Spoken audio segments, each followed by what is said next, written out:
Hi hello everyone welcome to our channel. Puri Jagannath Rath Yatra ప్రపంచవ్యాప్తంగా అత్యంత ప్రాచుర్యం పొందిన హిందూ పండుగలలో ఒకటి. ఇది భారతీయ ఆధ్యాత్మిక, సామాజిక, సాంస్కృతిక సాంప్రదాయాలకు అద్దం పట్టే విధంగా ఉంటుంది. ప్రతి సంవత్సరం ఒడిస్సాలోని పూరీ నగరంలో ఈ ఉత్సవం జరుగుతుంది. ఇది కేవలం ఒక ఊరేగింపు మాత్రమే కాదు, భక్తి, విశ్వాసం, సమానత్వం మరియు చరిత్రలను కలబోసే ఒక గాథ కూడా. ఈ పండుగను సరిగా అర్థం చేసుకోవాలంటే ముందుగా పూరీ జగన్నాథ ఆలయ చరిత్ర గురించి ఈ వీడియో ద్వారా తెలుసుకుందాం. ఈ ఆలయం 12వ శతాబ్దానికి చెందినదిగా భావిస్తారు. గంగా వంశానికి చెందిన అనంగ భీమదేవుడు అనే రాజు ఈ ఆలయ నిర్మాణానికి ఆద్యుడు. ఆలయం ఉన్న ప్రదేశం ప్రాచీన కాలంలో నీలాచలంగా పిలువబడేది. కొందరు పురాణాల ప్రకారం కూడా జగన్నాథుడిని మొదటగా నీలమాధవుడిగా పూజించేవారు. ఈ స్థలానికి స్వయంగా దేవతలు విచ్చేసి నివసిస్తారన్న విశ్వాసం కూడా ఉంది. రథయాత్రలో 3 ప్రధాన దేవతలైన జగన్నాథుడు, ఆయన అన్నయ్య బలభద్రుడు మరియు చెల్లెలు సుభద్రా దేవతల విగ్రహాలను 3 వేరువేరు రథాలపైన నిలిపి ఆలయం నుంచి గుండీచా ఆలయం వరకు ఊరేగిస్తారు.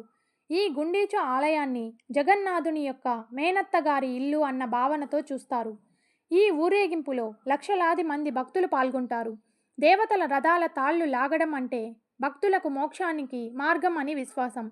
ఈ రథాలను ప్రతి సంవత్సరం కొత్త కలపతో తయారు చేస్తారు. దీనికోసం ఒడిస్సాలోని ప్యాసలసేల అడవిలో నుంచి ప్రత్యేకమైన చెట్ల నుంచి ఈ కలపను తేవడం జరుగుతుంది. ఈ రథాల నిర్మాణ శిల్పకళ కూడా చాలా విశిష్టంగా ఉంటుంది.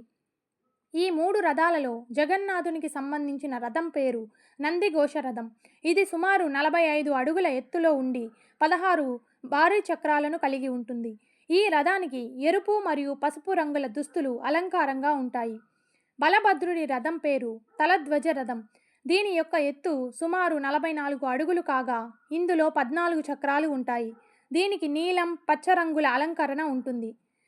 సుభద్రమ్మ వారి రథం పేరు దర్పదలన రథం. ఇది 43 అడుగుల ఎత్తు కలిగి ఉండి 12 చక్రాలతో కలిగి ఉంటుంది. దీనికి నలుపు మరియు ఎరుపు రంగుల అలంకరణ అనేది ఉంటుంది. ఈ 3 రథాల నిర్మాణం శాస్త్రోక్తంగా జరుగుతుంది మరియు ప్రత్యేక శిల్ప కళాకారులు తరంతరంగా ఈ పనిని నిర్వహిస్తూ ఉంటారు. రథయాత్రకు పూర్వం జరిగే స్థాన పూర్ణిమ ఒక కీలకమైన ఘట్టం అని చెప్పవచ్చు. జ్యేష్ఠ పౌర్ణిమ రోజున స్వామివారికి 108 బంగారు పాత్రలను తెచ్చిన పవిత్రమైన జలంతో అభిషేకాన్ని నిర్వహిస్తారు.